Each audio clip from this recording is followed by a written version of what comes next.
So yeah, I'm Bill Kapralos, and this is Alvaro Uribe. And we're going to talk about, give an overview of serious gaming for medical education, and talk about some of the, focus in particular on multimodal interactions, and on some open problems with respect to that. There's a lot we can talk about with respect to serious gaming, and I'm not going to, I'll focus on interface type issues just to keep in line with the clue theme. So first off, just a brief intro on myself. So I'm a faculty member at UOIT within the game dev program. UOIT, that's in Oshawa for those that don't know it, hopefully you all do. And my background is computer science and VR in particular, and then I started moving into gaming and serious gaming after joining UOIT about 10 years ago now. And recently, my work really is focusing on, it's not so much developing serious games, because we can develop them. If you throw enough money at it, you can develop them. It's nothing novel per se. But really, how do we develop effective serious games? And there's a lot of things that we have to consider. And I'll give you a glimpse into that within this work here. And I'll let Alvaro say a couple words about himself, and then I'll start. Good morning. It's a pleasure to be here. So I'm right now working as a postdoctoral fellow with Bill and some people at Waterloo. I'm a professor in Colombia, Granada University. My background is engineering, mechatronics, and I've moved towards VR applications during my master's and my PhD. And I really got into serious gaming and VR applications on different scenarios that have impact on people. So that's why I'm very keen on this kind of work. And right now, we are looking into using multimodal interactions as tools to provide better experiences to medical trainees. Thank you. Okay, so just to, if I get the presenter working.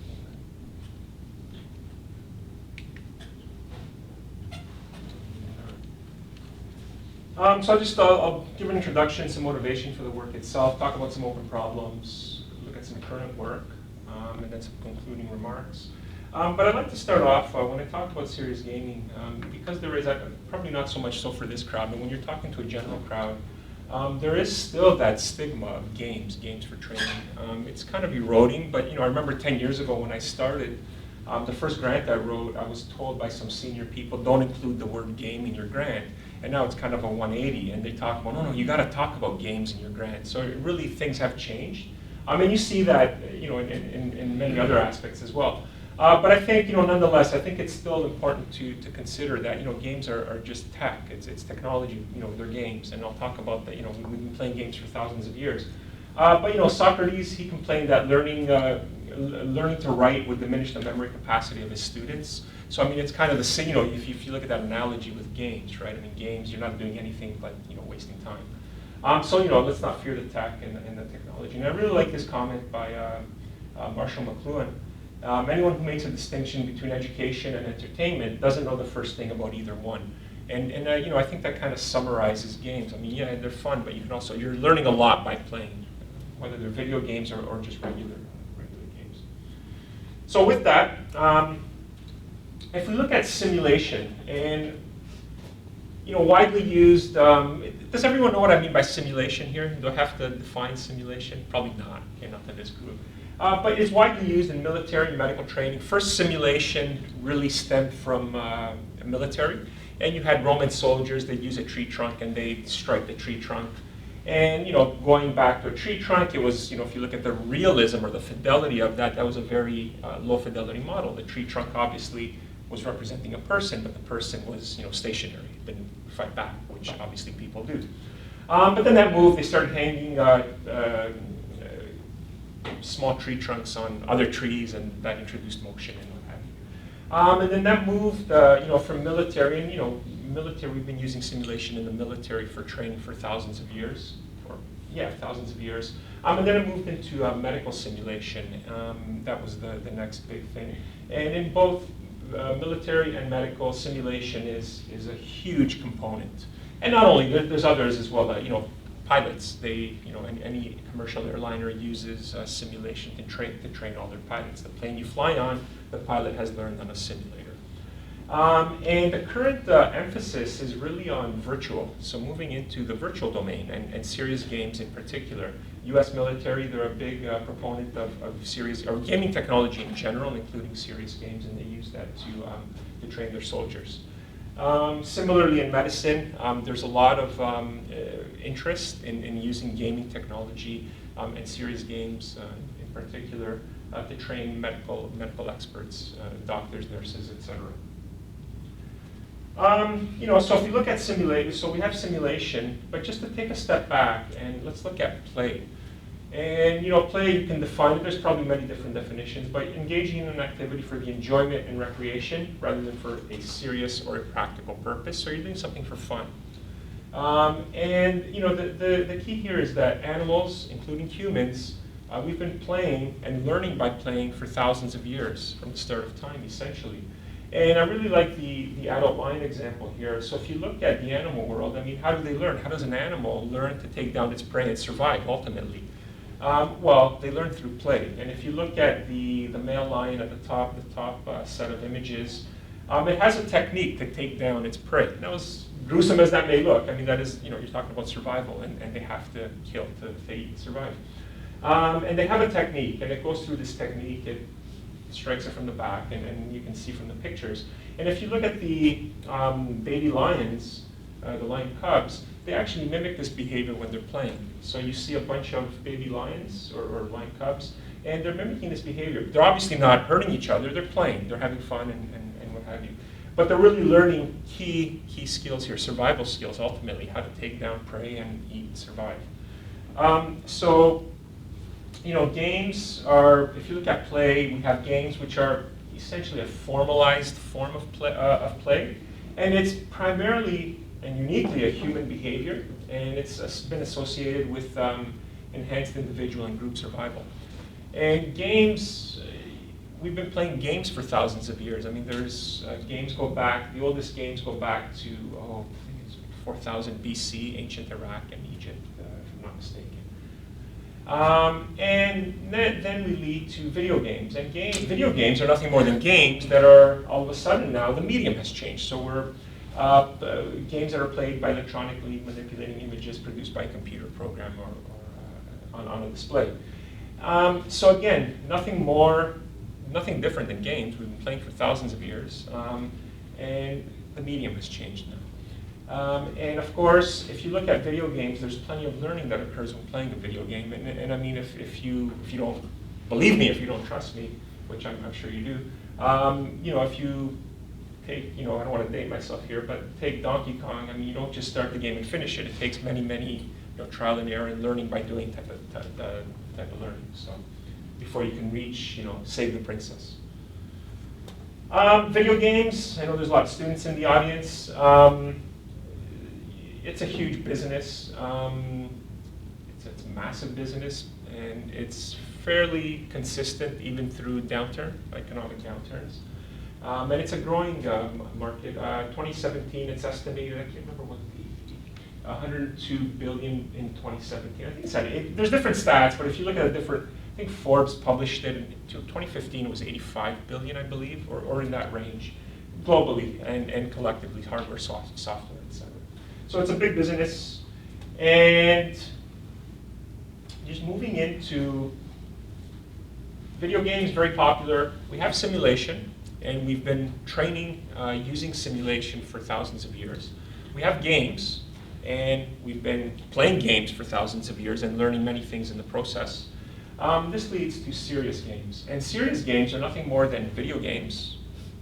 You can define them many ways, but just, video games whose primary purpose is educational. So they're video games that we play, but now their purpose is not purely fun and entertainment, but it's actually for learning. And really what we're doing is we're taking advantage of the captivating and engaging aspects of video games, and we're applying them specifically to learning. We're engaging the learner within the process. First likely serious game was Battlezone. It was developed by Atari in 1980, and it was used by the US military to train Army gunners, or a version of it anyways. So, you know, what I know some of this may be review, and apologies if it is, but I really want to make this clear that we've been using simulation for thousands of years. We've been playing games for thousands of years. We've been playing video games, not for thousands of years, but for a long time. And we're playing a lot of video games, and the sales are the market, the strength of the market is a good indicator of that. So why not combine the motivational and engaging aspects of video games with simulation and learning? And if you look at, you know, games are nothing more than simulations, or they've been defined as simulations. So really, it's all one. And we're seeing a lot of that currently, where you look at video games, that divide between video games, simulation, virtual reality, it really has eroded. It's non-existent, essentially, just given the availability of consumer-level gaming equipment that once, not too long ago, was in, you know, specialized research labs and cost tens of thousands of dollars. So I just want to really point that out. You know, it's probably review for many of you, but nonetheless, just keep that in mind. You know, there's nothing really, you know, games, all this hype about games and VR and what have you, but really it's nothing new, so to speak. Okay? New in quotes. And again, for the students here, if you look at serious gaming, it's a growing market, and there's great opportunities here for students and you know, new grads and what have you. Estimated to be a $2 to $10 billion global market in 2014, and it's growing particularly in the areas of healthcare. If you look at 2014, the US institutional market for pre to K-12 education software, that includes games and everything, not only games though, it was $8.38 billion. And you know, fortunately, if you look at serious games, they've been predominantly with smaller companies, indie developers that have focused on serious gaming, at least in Canada anyways. In the US, you have some of the big names like Breakaway Games and that have done, you know, multi-million-dollar projects for the US government, the military in particular. But in March 2015, Ubisoft announced Big Rush, therapeutic video game to treat amblyopia.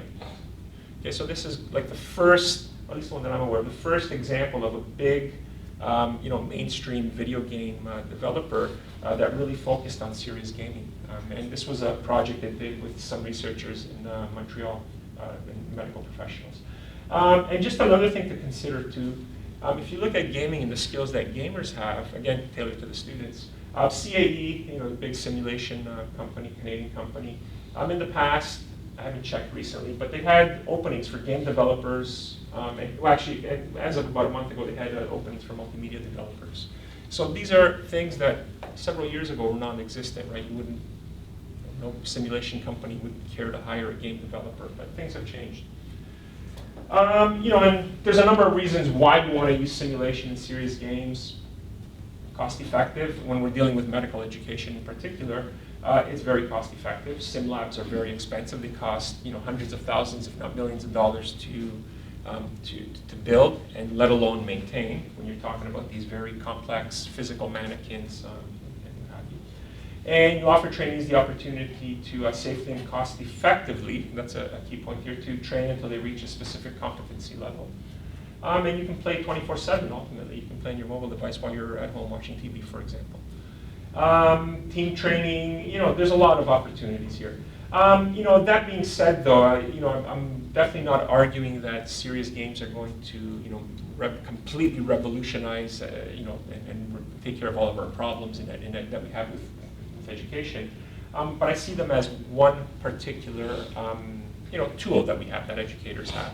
So perhaps before you have trainees in medicine, as an example, before you have trainees moving into you know, these complex sim labs, well, maybe they can learn the basics, the cognitive aspects of the procedures they're going to be focusing on in a game, and then perhaps they can kind of graduate to the other lab, which are very limited in terms of time, and even there's a limited number of labs, let alone the time to them is limited.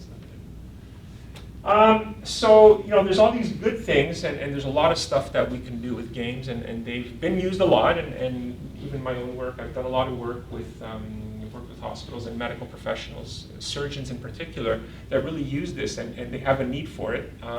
And it does, primarily looking at the cognitive aspects, the procedures of certain surgical procedures, the steps and the tools required at each step, and what But again, I think, as I pointed out earlier, it's very easy to develop serious games. You give a developer the appropriate money, you pay them, and they'll develop it. But how do you develop effective serious games? And that becomes, that's a real issue. And if you look at, go to your favorite app store, you can find, thousands and thousands and thousands of apps for medical, well-being, for health, for medical training, whatever the case may be. But how many of them are really effective? How many of them have been designed and developed with specific learning objectives? And how many of them have been tested to ensure that they do in fact meet their actual learning objectives? Very few, I would argue. So one of the things, there's a number of problems, but one of the things that we're focusing on is this notion of realism or fidelity. And I don't like to use the word fidelity because it's the F word and it has so many meanings to it. So I'll just say realism. And this actually has a very important question and a lot of implications. So perfect realism is impossible to achieve with our current tech. It's just impossible. And we can get close, we can do a lot of things, but to have perfect realism, we can't achieve that. And again, if you don't believe me, or if you're playing your favorite video game and you're saying this is very real, well, if you look at the real world, we have a number of senses. It's not just graphics, it's just, visuals, it's not just audition or hearing. There's also smell, olfactory. And that alone, we can't replicate, or it's replicated very poorly. So generally, we can't. And even with our latest and greatest computing power, to really render a very high fidelity environment, of course, depending on the environment, if it's a complex environment like an operating room, can't do it. You can get close, but again, the typical laptop or the typical machine that medical trainee or a student is using cannot render that in real time, dynamic. However, when you look at simulation and serious gaming in general, it has been generally accepted that high realism is needed. Okay? And everything we do is we strive for high realism without really thinking of the implications. And everything is, in particular, or at least traditionally, it has been highly realistic with respect to the visual scene. So everything is tailored to high fidelity or highly realistic graphics. But is it really needed? And current evidence or a number of recent studies indicate that it is not needed, including my own work and including work of others. This gets into a lot of how do you define realism. There's a whole slew of issues you have to consider, but I'll just won't get into that now. So again, despite the great computing hardware advances, real-time high realism is not feasible. And striving for highly realistic environments, virtual environments, it can actually burden the computational resources. Okay? And again, you have to consider what the average trainee or student is actually using, right? The laptop may not necessarily be able to generate even decent realism. And of course, when you're taxing the computational resources, you run the risk of increasing the probability of lag and subsequent discomfort and simulation sickness. And keep in mind too that a lot of this stuff is now transferred over the web. So you have teams collaborating in training sessions online. You're not going to get, it's going to be very hard to do this. And of course, it also leads to increased development costs. So how much realism is actually needed again? How much realism is needed to maximize learning? Do we really need these high fidelity graphics and auditory scenes? And the other thing we have to consider too is that, as I pointed out earlier, there's a lot more to, if you look at the real world, it's not just visual. We have hearing, haptic, the sense of touch, and the olfactory. How do these, and as technology improves and as we're starting to realize that we have to consider these additional modalities in the virtual world, we have to consider what happens when these multimodal cues interact. And how can sound, or how will sound, affect my perception of graphics and that type of thing. Again, there's a lot of questions that need to be answered here. And ultimately, how will realism and how will these multimodal interactions affect ultimately learning and retention? And also too, if we're striving for high high realism, there's the uncanny valley effect. You guys know what the uncanny valley effect is? And a typical example is the robots, many of them that come out of Japan, where there's a lot of groups that are really striving for this, make these, perfect humanoid robots, but they're not quite right. They're off, and you kind of get into, instead of getting high realism, you get into this creepy domain. And, you want to avoid that. But fortunately, what we can do is there's this technique of perceptual-based rendering. And we can actually use perceptual-based rendering to limit computational processing. And what we're doing here is we're relying on one modality, so sound, for example, to kind of trick, and I use that in quotes, to trick another modality. And so, for example, you can use sound to fool a person into thinking that the graphics are higher fidelity than they actually are, or more realistic than they actually are. And then you can save processing power and computation. So, again, something to consider. Again, since the start, we had this quest for highly realistic visuals in games. And then came the Nintendo Wii. And, I think that kind of revolutionized this whole striving for better and higher graphics. All of a sudden now, with the Wii, I think it's fair to say that the graphics of the Wii are not highly realistic, actually not realistic at all. But nonetheless, we play the Wii, and we've spent millions and millions of hours around the globe, billions of hours playing the Wii, and it's fun, it's engaging. Well, all of a sudden, the interactions became important, and you had the users interacting with the game, and the focus changed. So yeah, multimodal interactions. I mentioned earlier that you can use sound to kind of trick the visual perceptual system into thinking the graphics or the visuals have greater realism than they actually are. And I've done a lot of work in this domain with human participants, and we've looked at stereoscopic 3D, non-stereoscopic 3D, all kinds of visual environments, and we've incorporated sounds. And we have found that sound can actually have, very big and major effects on our perception of visual realism, but also on task performance as well. So it becomes very complex, and the sounds you use, they can have a big effect, and also on learning. So it becomes something that you have to definitely consider. So what we've learned from these experiments is that, again, can have a dramatic effect. Sound can play both positive and negative. And basically you have to consider that depending on the skill level of the trainee, novice, intermediate, advanced, as an example, you may have limited cognitive resources available. And when cognitive load is low, the participant has greater amount of cognitive resources available to allocate to a task. But when not, if they have to focus on visuals or on the sounds and they have limited cognitive tasks, their task performance goes down. Okay, so it becomes extremely important how you have to consider, which we don't always do, you have to consider the different interactions going on. Okay, so the sounds that are played and the visuals that we have and their combination. Because we do have limited cognitive resources.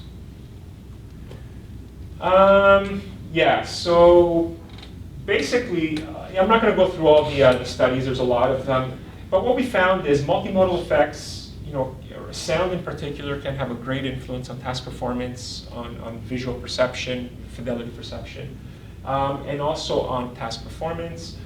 But the key here is that these effects are actually very subjective. And one of the things that we've been doing in many of the VR environments, the virtual environments and training environments, we have this one-size-fits-all approach, and we don't consider the individual learner or the individual user.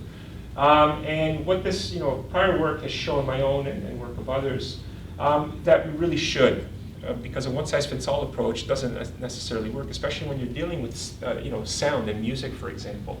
If you walk into an operating room, surgeons have music playing, and different surgeons play different music. So if you're training them, perhaps you want to replicate what they use in the operating room and that type of thing. And of course, that's very subjective. My notion of good music may differ from yours.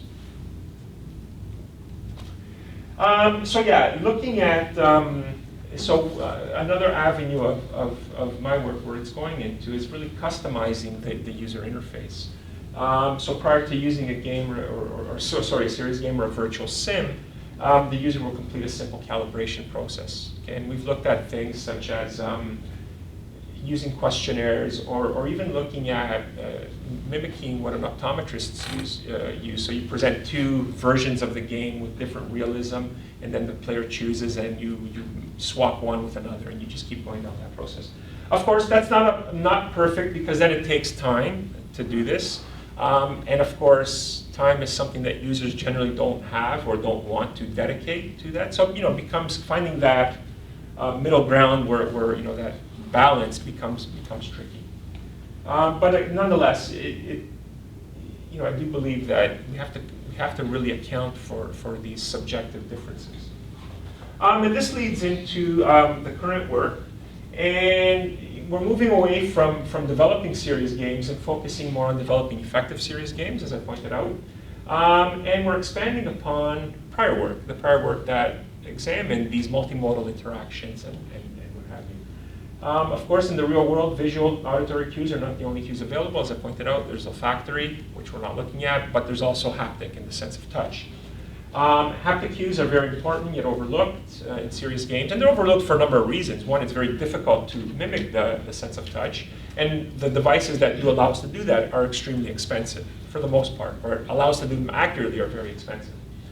And so we're moving into that domain. And what I'm gonna, we've developed some platforms to allow us to easily conduct such user-based experiments and not only collect data, but also change dynamically in various aspects, simulation parameters. So the realism of the scene or the auditory cues and that type of thing. And one of these, I'll just briefly mention it, it's the Serious Games Surgical Cognitive Education and Training Framework. One of my PhD students is working on this, and he's working with medical experts on creating this framework that will allow people to, or medical educators to develop simple, quote simple, serious games using the framework instead of replicating assets and what have you. And the Auscultation Act, which Alvaro is going to talk about, just an example of an environment created with the serious gaming framework. But it is a research tool as well, and we use that to conduct a number of our studies. So I think on that note, I'll pass it on to Alvaro, and I'll let him talk about some of the work that he's doing. Thank you, Bill. So we were looking for a scenario, medical training scenario that involved visual, audio, and haptics. And one of the things that we kept in mind is that given the fact that medical training is very expensive because the mannequins are expensive, or if you go with a high-end haptics equipment, they are also very expensive.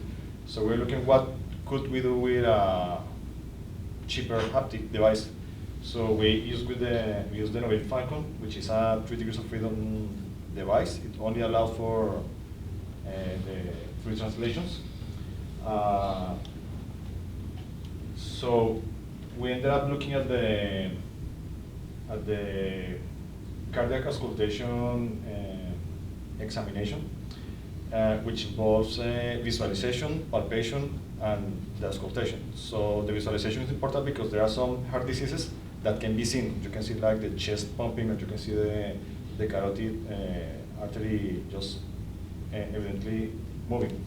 Once the medical trainee does the visual inspection, that goes to palpation because there are some deformities of the chest that can only be felt by touching the patient. And then they move to the auscultation, which they use a stethoscope to listen to the heart sounds. So in terms of medical training, what is happening now is that students are getting training using mannequins, using echocardiography. So the thing with the echocardiography is that it's like the best way to examine the heart because you can get a lot of information. compared with the stethoscope with people with what the trainee needs to interpret correctly the sounds.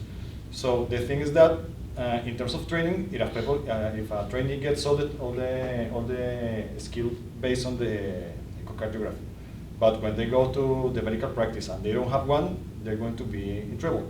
And the reality is that not all medical examination rooms or practitioners, they have this equipment at hand, because it's mostly like ER scenarios or something where a life or death situation is. So what they will have at hand is the stethoscope, and if they listen to the heart and they don't know how to identify the sounds, probably they will miss something that might help saving or detecting early a condition. So basically what we found is that we have mannequins. Mannequins for cardiac auscultation are really old. They're around the 1970s. And more recently, you can find apps, that's a screen capture of an app, a multimedia website that I found. But most multimedia and VR stuff that is on the web on apps, basically the traditional content put up in an interactive form. So back in the day, medical trainees used to listen to pre-recorded sounds and memorize them, and based on that, diagnose the patient. Basically, this data set just with some animations and 2D and 3D animations. Okay. So I explain this. The stethoscope right there. So one of the key things that a medical trainee needs to do is that they auscultate 4 areas on the chest. And depending on each area, they are able to determine a lot of information, both quantitative and qualitative, regarding the health of the sounds.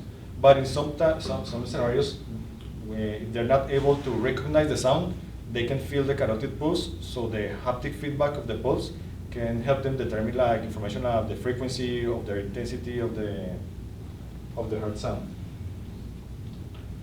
So we ended up developing an examination room with a virtual patient, so the student can walk and can put the virtual stethoscope on the 4 key areas and listen to the sounds.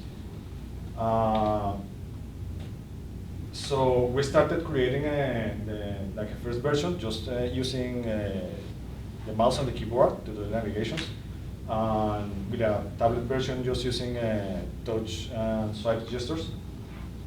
So in this first version, what we did to provide the carotid pulse feedback was to put the carotid pulse, which is the red band overlaid around the neck, so they could see what's going on. When we started working with this one, we didn't include the carotid pulse, so we conducted like a preliminary test with a group of 7 medical students to see how they were seeing the app. We got some feedback regarding the textures, because when they saw that virtual patient that is there, some of them thought that the patient was sick, so they already assumed that something was wrong with the patient. But in fact, when they played with the auscultated the patient, he was having a normal sound. So they had a conflict like what they were expecting and what they actually heard. And the other thing is that some of them couldn't identify some of the information. So one of our partners at the medical school told us that we should provide them with some sort of feedback, so they could relate the pulse with the information that they were hearing. So we put a visual representation, 3D animation of the carotid pulse playing synchronously with the heartbeat. The other thing that we also include is the possibility to look at the sound wave of the heart. So if they have also difficulties, they could like activate like a power up, so they could see the wave of the heart sound. Once we had that running, what we did is we integrated haptics. So we used the Falcon and we introduced it within the simulation scenario. So now what we did is that we configured the Falcon so we can represent the same frequency of the heartbeat. So when they put the stethoscope around the the chest or the carotid area, they will feel the pulse. So they would have the sound and the haptics, so they can better diagnose the virtual patient. So one of the challenges with this setup, as seen in the picture, is that the user is looking at the screen, but the haptics device is here. So if you're not familiar with the haptics device, some people have a difficulty relating the actual space where they're moving their hand with what they're seeing on the screen. And when you're moving a cursor in the 3D space, it's not as moving a mouse, so that kind of creates interaction difficulties. So what we did to address those difficulties is that we 3D printed a custom attachment to the Novin Falcon that it would allow to add 3 additional degrees of freedom, the 3 rotations. And what we used to get those rotations was the accelerometer in a smartphone. So what we did, we created a network connection between a tablet or a smartphone with the computer. And we transferred those rotations into the virtual controller, so we get the 3 translations and the 3 rotations. So now what we have is that we have the user observing at the virtual environment, and he gets the feedback right within his field of view. So we don't have the issue that he has to relate what is happening on the others with his hand in the screen. So right now we're at the stage that we are designing the experiments. What we want to do for future directions to improve interaction is create a grip that it resembles the stethoscope. So they have that also feel more realistic. We also want to do some VR headset integration to see if also changes the experience of the user. We also want to explore more gaming elements included within the serious games. We tried using time as a variable to see if people would feel some pressure and was not well received, because they were more concerned about doing things in time that were doing it well.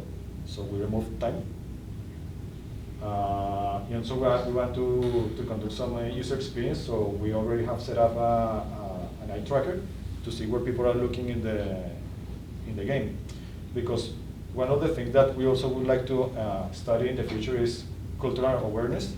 So what happens if a patient from a certain culture comes into the examination room? So for example, there are some cultures where looking at someone in the eye is kind of rude.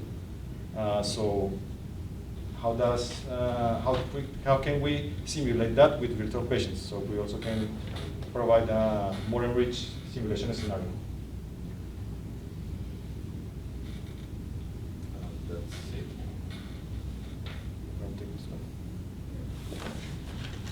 Thanks, Alvaro. Yeah, and one of the other things that with Alvaro's setup is to really look at the effect of haptics, and can we use sound and different visuals, for example, to overcome the limitations with that Falcon device, the poor accuracy, essentially. But nonetheless, just something to consider. The current generation of learners, they're challenging the current and I would argue outdated teaching methods. They prefer learning by doing and require interaction and learning by doing, really. And that's really what they get with gaming and interactive type applications. Video games are here to stay. They're not a fad. Ubiquity of video gameplay today is seen recent pushes in the use of gamification in serious games. But I think it's not the end all or the save all. Proper design is really required, but lacking. Majority of such applications are lacking instructional design. And you got to remember too, serious games, in the past, they were built by computer scientists or developed by computer scientists who thought they knew everything, and that really ruined the field back in the 80s. That whole edutainment era, where every computer scientist and every hobbyist, whatever, was building games to teach their teach kids math. That bubble quickly burst, and it left a really sour taste in everyone's mouth, so to speak. and it did more bad than good to the field in general. We're overcoming that now, but I think we still have to focus on proper design, and it really is an interdisciplinary effort as well. So the new grads that are coming out here, you're not going to be working in a bubble. You're not going to be working alone. You're working with others, with medical people, with educators, and that type of thing.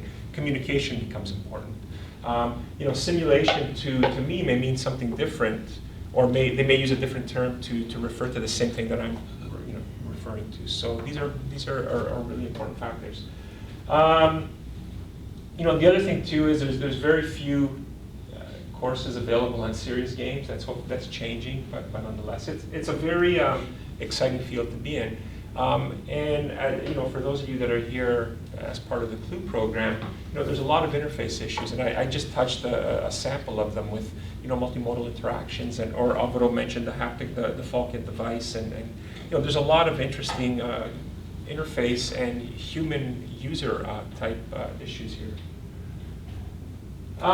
Despite the huge technological developments, many open problems, but of course it's not a bad thing because it implies there's a lot of work for us to do. Okay? Again, focus on the design. It's not just developing the game. It's very difficult to develop an effective game. And of course, we have to account for the fact that the real world, or at least I believe that we have to account for the fact that the real world is multimodal. There's enough evidence out there to indicate that if you want to really increase immersion and engagement, then you do have to kind of increase the senses that you're simulating. But of course, you have to do that properly, and there's a lot of, due to technological limitations, we have limitations to with respect to what we can do. I think finally greater work remains. So I won't say this is the end, because I think there's a lot more things to do. It's not the end, certainly not. Onwards we march, so to speak. So on that note, thank you.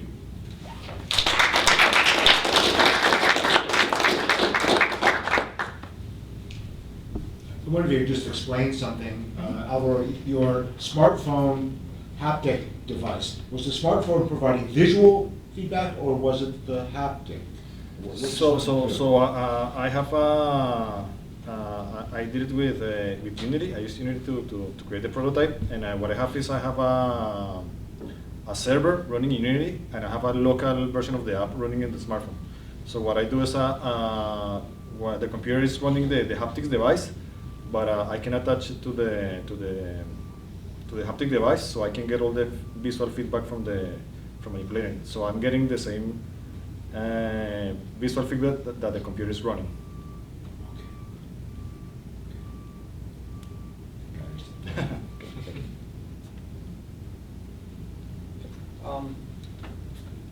I've kind of a weird question, and it's about the skills that we're trying to teach with serious games, and it was triggered by your talk about realism.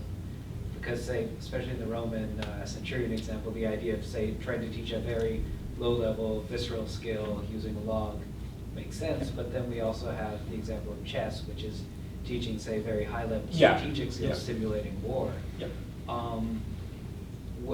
What do you think that really implies for, say, our exploration of serious gaming and, say, the skills which, at least in the medical field, seem to be a really big mix of visceral skills and high-level skills? Yeah, so I think, so that's actually a really good question. In terms of what we're doing, maybe I'll start off by saying what we're doing now, or at least what technology, for the most part, allows us to do now, if we're looking at realism and what have you. It really is focusing on more cognitive aspects, so looking at the steps of a procedure and not so much the technical skills that are associated with that. Although there are very complex simulators that do have, that are capable of a fairly high realism and what have you, and use those. Those are expensive and few available. What we're finding, or what basically, the levels of realism depends on the trainee, the level of the trainee. So what we're finding, there is kind of the scaffolding effect. So for novice trainees, low fidelity or low realism, let's say, is sufficient. And then again, you're focusing more on the cognitive aspects. As you move into the more technical, as the trainee's level advances, what you're finding is that those low fidelity environments just don't cut it. And I've done actually experiments with orthopedic surgeons where we've shown, and well, not only myself, but others have shown this as well. The stuff that the novice is going to use, this doesn't cut it for the intermediate or advanced. It's not to say that, depending on what it's not to say that it's going to cause harm, but it won't be effective. So the realism increases with the level of the trainee. And typically the lower fidelity stuff is going to be more cognitive. And although with cognitive, you can also do kind of the higher level, so the team building or how you work in a group, you don't necessarily need high fidelity for that as well. But yeah, definitely, as you move up, you're focusing more on the technical, cognitive as well, but there's a greater emphasis on the technical, and there realism becomes very important. And the one example that I like to use is if you're looking at some of the things that can go wrong with lack of realism, depending on what you're doing. If you're an advanced surgical trainee, and you make an incision, it's very difficult to, blood flow, for example, just that alone is very difficult to do. So what effect does that have on the overall simulation or on their perception of what's happening in the sim? Does it ruin it? And it can. If everything else is realistic and then all of a sudden you start cutting and the blood flow is very not realistic at all, it can actually throw your whole, your immersion can go right out the door, so to speak. So yeah, there's a lot of unknowns in that, but generally lower fidelity for less advanced trainees. That's pretty well accepted. Does that answer the question? Yes. Yeah. I was just wondering if you do any work with AR, or is all your work basically VR? It's pretty well VR. I don't think I've done anything with AR. No, but that's also a very growing area too, right? I mean, and with a lot of the devices now that we're, but Alvaro has done some. We did something with VR, the tabletop thing. Oh yeah, that's right. So we had a tabletop display, and we attached augmented some markers around it, because we want to see how to make it the tabletop more a collaborative learning environment. So we were using the anatomy of the eye to navigate through a virtual human eye and get to see the layers and get some information about it. And the thing is that with the tabletop, only the people that are near the table can see the stuff. So what we did, we put some markers so they could also see the eye popping out of the tabletop. We also use remote tablets, so people that couldn't have a direct line of sight with the tabletop could also see what the people at the tabletop were observing. And another thing that we tried out was, okay, what if the people that is far away from the markers also would like to see the contents in augmented reality?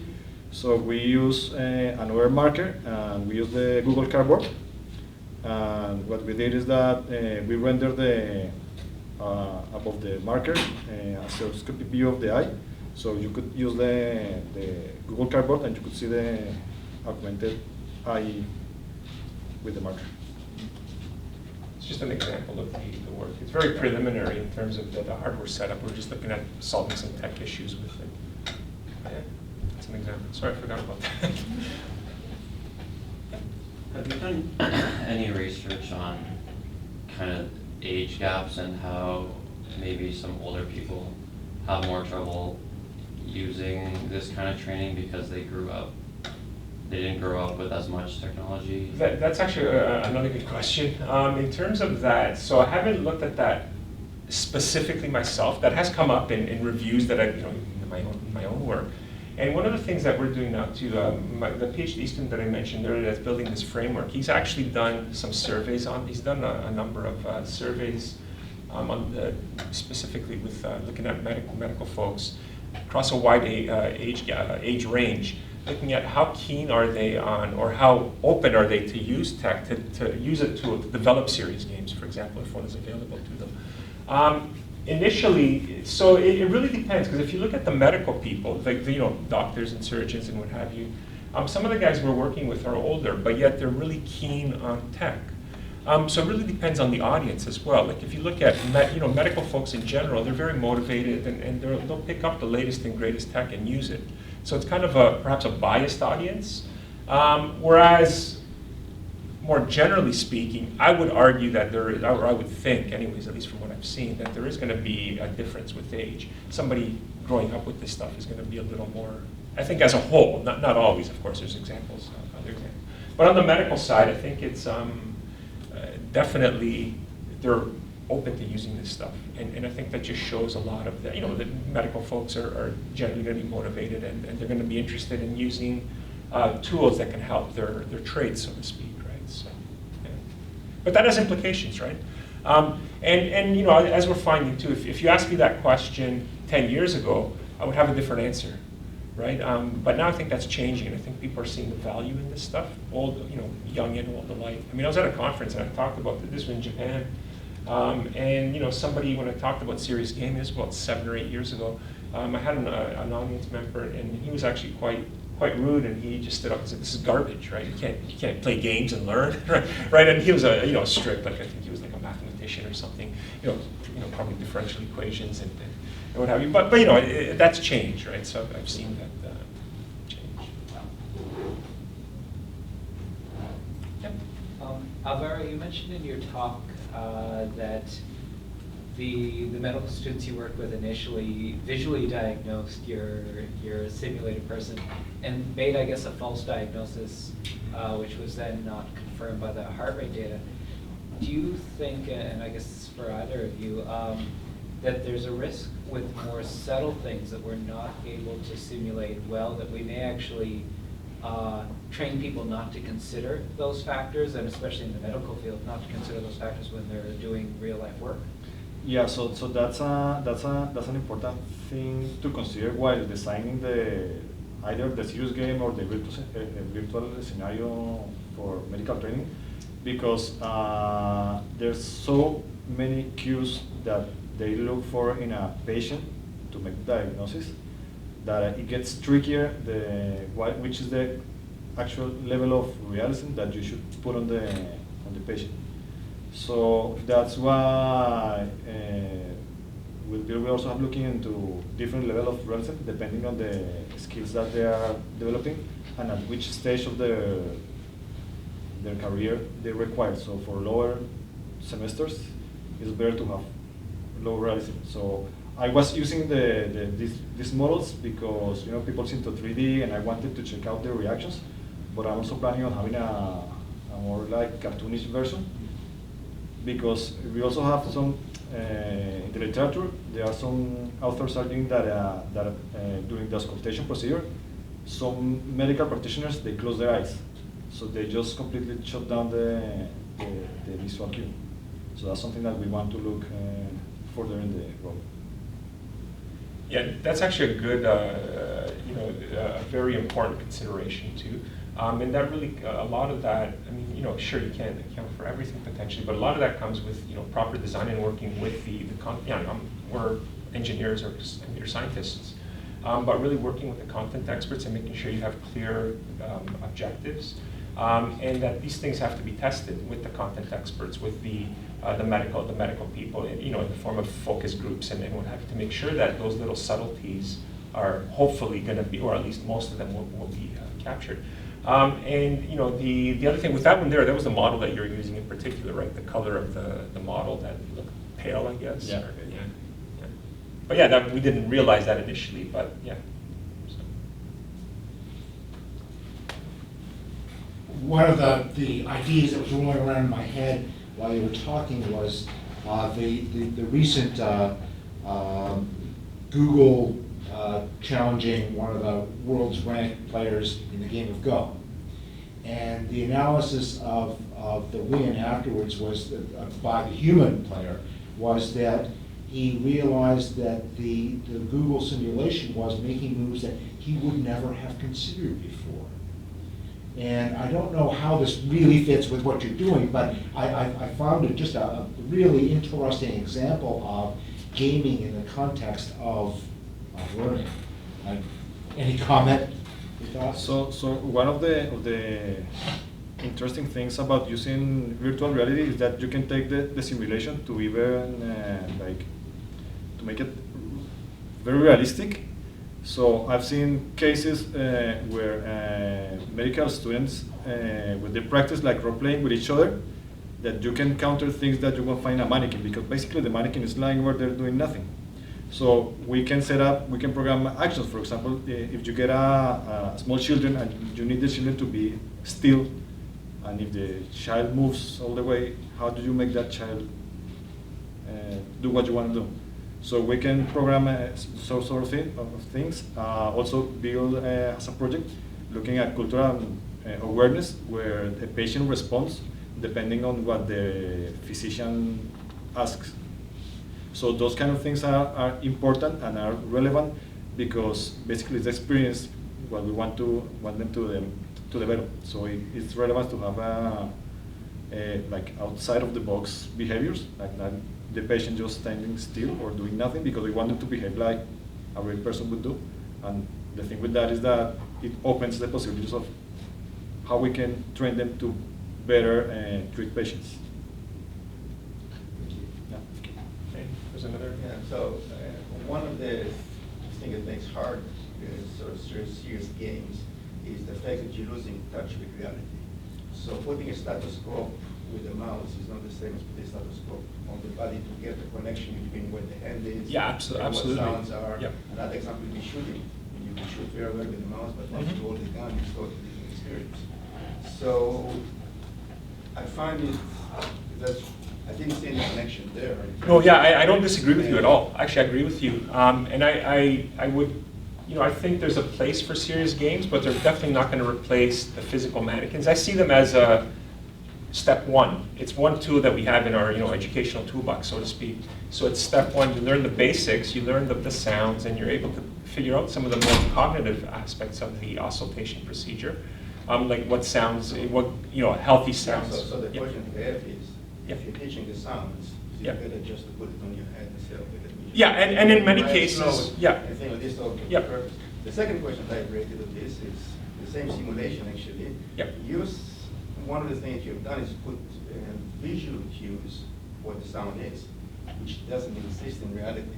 So will this throw the students in light to say, okay, now I can see what the sound should look like, and that's what I memorized. I put the stethoscope on and I really have no idea what I'm hearing. Yep. So is this you're misleading now the students? So we thought about that, because at the beginning we only had the sounds. But the thing is that at a training level, that's what they get. They get the sounds and they get to see all the information about the heart. That's what they get from the mannequins, because they're training with mannequins. So with the mannequin, you can get all the information. Yep. But do they get visual? Yeah, they get with the mannequins. They get, because they have. Look at the stethoscope and they see strips telling what the heartbeat is. Yeah, some of the mannequins, they have like you can connect your smartphone or your iPad or your tablet. You can connect it to the mannequin, and the instructor can show you what's going on with the heart. Yep. So that's why. That's different. Somebody analyzing it after is not the same as seeing it in real time while I'm doing my action. No, but that's what I'm telling you, that there are some simulators that allow you to see all the information Okay. on time. Yeah. So yeah, that's at the first, when we first started developing this, we didn't include those cues, but we were asked to include them by the specialist. He asked us, you need to include the information. He even asked us to include like an audio processing model, so students can lower the speed of the sound in case they were having difficulties. So this type of application is a complement to what they're doing. It's not a replacement of the real training. And the other thing is that being aware that having mouse or touch interactions to move the stethoscope around is not similar to the real practice. That's why we're looking into cheap haptics, because sometimes mannequins are so expensive that they get little practice on them.